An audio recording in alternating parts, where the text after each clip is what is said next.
Mahigit sa 10 milyong pisong halaga ng iligal na droga ang nakumpiska sa ikinasang high-impact buy-bust operation sa Purok 4, Barangay Lagon, Daet, Camarines Norte, alas 9:45 kagabi, June 9, 2025. Kinilala ang sospek na si alias Ed, 58 anyos, residente ng Barangay 667, Ermita, Manila, na itinuturing na isang high-value individual.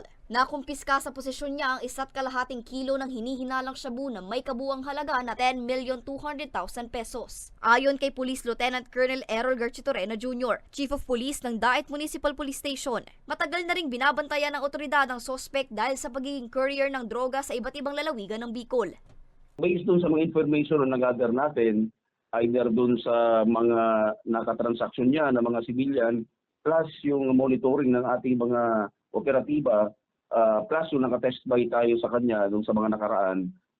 Kaya iyon nga, sabi natin is, although hindi sa taga rito sa Bicol, meron siya dito mga contacts na sinasumasalubong sa kanya.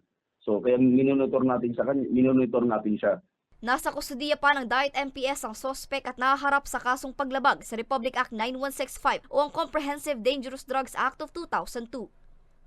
May mga contacts lang siya dito na before siya umaalis dun sa lugar nila sa Metro Manila, ay meron na siyang tao na sasalubong sa kanya o mga tao na kukuha ng dala-dala niya.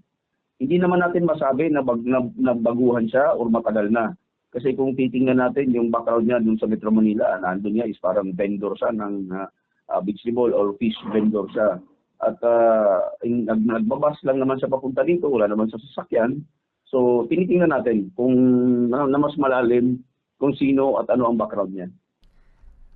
Samantala, naging matagumpay naman ang pagkakaaresto sa sospek dahil sa pinagsanib puwersa ng Provincial Drug Enforcement Unit, Provincial Intelligence Unit, Daet Municipal Police Station at ng Philippine Drug Enforcement Group. Para sa mga balitang Tatak Bicol, Angeline Dagta.